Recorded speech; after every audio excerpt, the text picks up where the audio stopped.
ইটের বৈশিষ্ট্য আমি আপনাদের আজকে বোঝানোর চেষ্টা করব। আপনারা যেন ইট কিনে না প্রতারিত না হন, এজন্য আপনি আপনাদের ইটের কিছু ইটের কিছু পরীক্ষা আপনি আপনাদের ভালো মানের ইট না। তারপর হচ্ছে দেখেন এইদিকে হচ্ছে ব্রেডটা হচ্ছে আপনাদের 5.5 ইঞ্চি হয়ে গেছে, এটা বেশি রয়েছে, ফরম্যাটটা এটা বেশি রয়েছে। তারপর হচ্ছে আমরা ডেপথটা নেব, অর্থাৎ গভীরতা নেব। দেখেন এখানে এটা ঠিক আছে, এটা ঠিক আছে, এটা হচ্ছে 3.5 ইঞ্চি হয়ে থাকে, এটা হচ্ছে 3.5 ইঞ্চি হয়ে থাকে বা হচ্ছে 70 মিলিমিটার মতো হয়ে থাকে। তারপর হচ্ছে যদি আপনাদের আমি দেখার চেষ্টা করি, তারপর ইটের কিছু টেস্ট হচ্ছে। প্রথমে আপনাদের কি করবেন, ইট আপনারা যে কাজটা করবেন হচ্ছে প্রথমে হচ্ছে এরকম না, এবং হচ্ছে ইটের বর্ণটা হচ্ছে লাল তাম্র বর্ণ হয়ে থাকবে। একটু এইটা আমরা বাদ দিয়ে দিলাম, মানে এটা হচ্ছে খারাপ মানে, একটু ধরেন এটা হচ্ছে খারাপ মানে, আমি একটা ভালো ইট নিয়ে আসলাম। দেখেন ভালো ইটটা হচ্ছে 200, আমরা বলছিলাম 9.5 ইঞ্চি, দেখেন একদম কারেক্ট, দেখান একদম 9.5 ইঞ্চি আছে। তারপর ডেপটা দেখেন, সরি প্রস্থতা হচ্ছে 4.5 ইঞ্চি, একদম রাইট 4.5 ইঞ্চি রয়েছে, এবং হচ্ছে ব্রেথ অর্থাৎ ডেপটা দেখি আমাদের 3.5 ইঞ্চি, এটা হচ্ছে রাইট। তারপর হচ্ছে দেখেন এরকম ঘষা দেওয়ার চেষ্টা করেন, এদিকে নিয়ে আসেন, এরকম ঘষা দেওয়ার চেষ্টা করেন, ঘষাতে কোনো আসর উঠছে, আসর উঠে নাই, এটা হচ্ছে ভালো মানের ইট। আর এখানে আমরা কি করছিলাম, আসর উঠতেছে, তারপর হচ্ছে আমাদের মানে মেজারিং করলাম, আমাদের হচ্ছে টেপটা ঠিক নেই, মেজারিং করলাম আমাদের কি নেই, মানে মেজার করলাম মাপটা ঠিক নেই। তারপর হচ্ছে আমরা এটা ভাঙানোর চেষ্টা করলাম, দেখলাম কোনো মানে হচ্ছে ভিতরে ছিদ্র ছিদ্র, যদি দেখা এখানে এই যে ভিতরে এই ছিদ্র ছিদ্র, এটা তেমন এটা ভালো মানের ইট, ছিদ্র ছিদ্র নাই। তারপর আপনাদের আমি দেখাবো ছিদ্রটা, আমি আগে টি বরাবর একটু ফেলাবো, আমাদের একটা ইটের পরীক্ষা আছে, আমি যদি দেখাই, যদি একটু একটু টি বরাবর একটা ইয়ে আছে, আমি দেখাই একটু, এটা দেখেন একটু, এই জিনিসটা জিনিসটা এইভাবে রাখবো। এই জিনিসটা হলো এইভাবে একটা মারাত্মক ভুল, অনেকে এইভাবে ফেলে। আমি দেখছিলাম অনেকেই হচ্ছে যাবেন আসেন, অনেকে দেখছিলাম আমাদের যখন হচ্ছে করাই, আমি দেখছিলাম অনেকে এইভাবে ফেলায়, এটা একদিন মারাত্মক ভুল। টি এরকম হয় না, টিটা হবে এরকম, আমাদের এরকম ফেলতে হবে। যদি অনেকে এরকম করতে পারে, মারাত্মক ভুল, এরকম করতে হবে একদম। এটা একটু দেখানোর চেষ্টা করে, এটা একদম এভাবে 1.5 মিটার বা 1.7 মিটার উঁচু থেকে আমাদের কী করতে হবে, আমাদের টেপটাকে ফেলতে হবে। তাহলে আমরা যদি 1.5 মিটার উঁচু থেকে যদি আমরা ইটটাকে যদি ফেলতে চাই, 1.5 মিটার উঁচু থেকে যদি টেপটাকে ফেলতে চাই, তাহলে দেখতে হবে, দেখেন এদিকে নিয়ে আসেন, দেখেন এই আমরা আমি দেখানোর চেষ্টা করছি, দেখেন এগুলো দেখেন ফোকার সিস্টেম দেখছেন, আর লাল তাম্রবর্ণের মতো নাই, আর ইটের মানে বর্ণটা হচ্ছে লাল তাম্রবর্ণের হয়ে থাকে, দেখেন ছিদ্র রয়েছে, এইটা উত্তম মানের ইট বলা যাবে না। তারপর হচ্ছে ইটের আমি তো বলছিলাম হচ্ছে মশলা ছাড়া, এবং যদি আমি মশলা সহ ইটের মাপটা আমি বলছিলাম না, আমি বলি মশলা সহ হচ্ছে 254, 127, 254, 127, এটা PWD পাবলিক ওয়ার্ক ডিপার্টমেন্ট, এবং BNBC হচ্ছে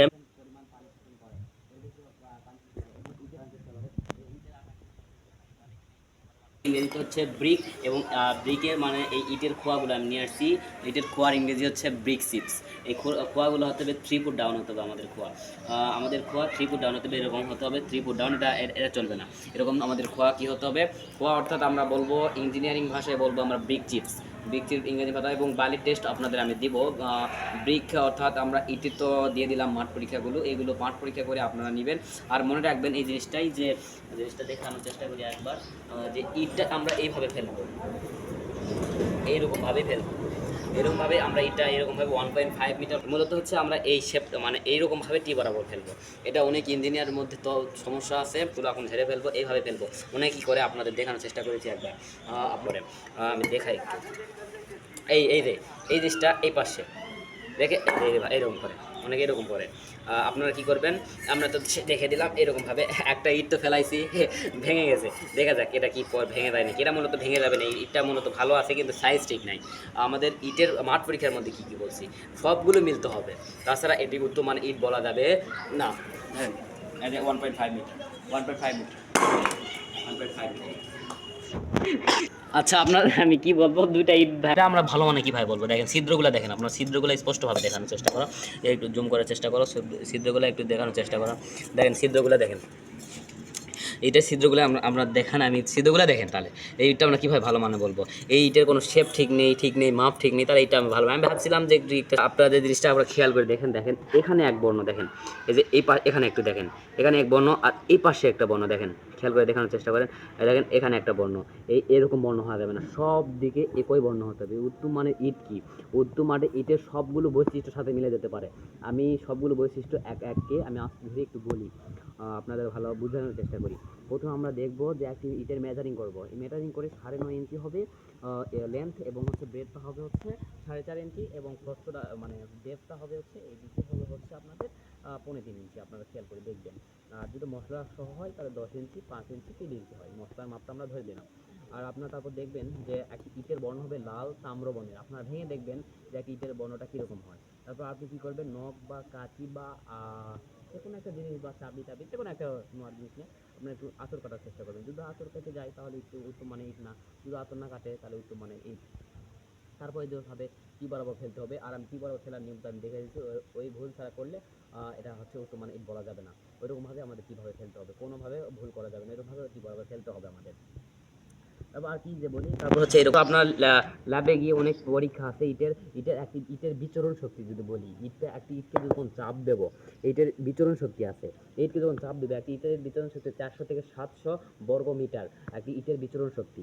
এটা আপনাদের জানতে হবে। এটা একটি ইটের হচ্ছে আপনার টেস্ট, মানে মানে পরীক্ষা, ল্যাবরেটরি পরীক্ষা, এবং এটা আমরা ফিল্ড টেস্ট শিখালাম, অর্থাৎ মাঠ পরীক্ষা, একটা ফিল্ড টেস্ট শিখালাম। মূলত হচ্ছে আমাদের একটি ইট তার 15 থেকে 20% পানি শোষণ করে, এটা আমি একবার বলছি আপনাদের, আমি তাও একবার স্মরণ করে দিলাম।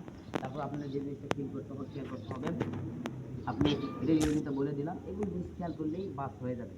আর তেমন কিছু আমি দেখতেছি না, এরকমভাবে খেয়াল করে দেখবেন। আর ইট কীভাবে তৈরি হয় এরকমভাবে আমি একটা ভিডিও আপনাদের দিব, আপনারা দেখবেন, সমস্যা নাই। আর কি যে বলি, এইটার আগে মার্ক পরীক্ষা আমি দেখাই। একটি আমরা এইভাবে দুটা ইট নেব, নিছি দুটা ইট, এই দুটা ইটকে আমরা এইভাবে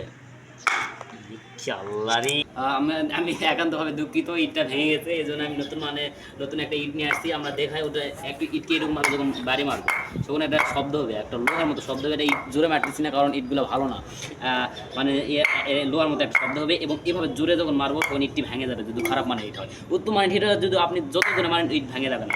এরকম আপনি খেয়াল করে দেখতে হবে, এরকমভাবে মারতে পারেন বা এরকমভাবে মারতে পারেন, দেখবেন লোহার মতো মানে একটা শব্দ অনুভূতি হবে। এরকমভাবে আমরা যখন এরকমভাবে করবো ঝনঝন শব্দ অনুভূতি হবে। আর কী করবো, এটা ভেঙে যাচ্ছে একটু কষ্ট, এগুলো আমাদের কী মতো হবে, লোহার বাজনার মতো ঝনঝন একটা শব্দ অনুভূতি হবে। এরকমভাবে আমরা যখন এরকমভাবে করবো ঝনঝন শব্দ অনুভূতি হবে, তার লোহার মতো শব্দ হবে। এই যে ভাই মেরে দেখালাম, এভাবে মেরতে হবে, কিন্তু যেখানে আসছি এগুলি সব খারাপ মানের ইট, অর্থাৎ 2 নম্বর ইটও বলা যাবে না, এখানে 3 নম্বর ইট। এই যে এগুলো একটু দেখানোর চেষ্টা করি। আর আমরা যখন আরেকটা জিনিস এরকম যখন দেখবো, ধরেন আমরা যখন দেখবো, আমরা যখন ইটগুলো এরকম দেখবো, তখন আমরা কী করবো, আমরা যখন ইটগুলো এরকম দেখবো তখন আমরা কী করবো, এগুলো তার কাটা হচ্ছে একটা সিস্টেম আছে, তার কাটা সিস্টেম আছে, ওই সিস্টেম দিয়ে আপনাদের দেখানো মানে ঘষা দিতে হবে, ঘষে এগুলো সবগুলো পরিষ্কার করতে হবে। আর আপনার এরকম মানের ইট নেবেন না, ভাড়া থেকে একদমভাবে ইগুলো নেবেন। আর ইটের মাপগুলো দেখবেন, মাপগুলো চেক করবেন, লাল তাম্র বর্ণের নাকি, এগুলো খেয়াল করবেন। আচ্ছা, আজকের মতো এই পর্যন্তই আসে।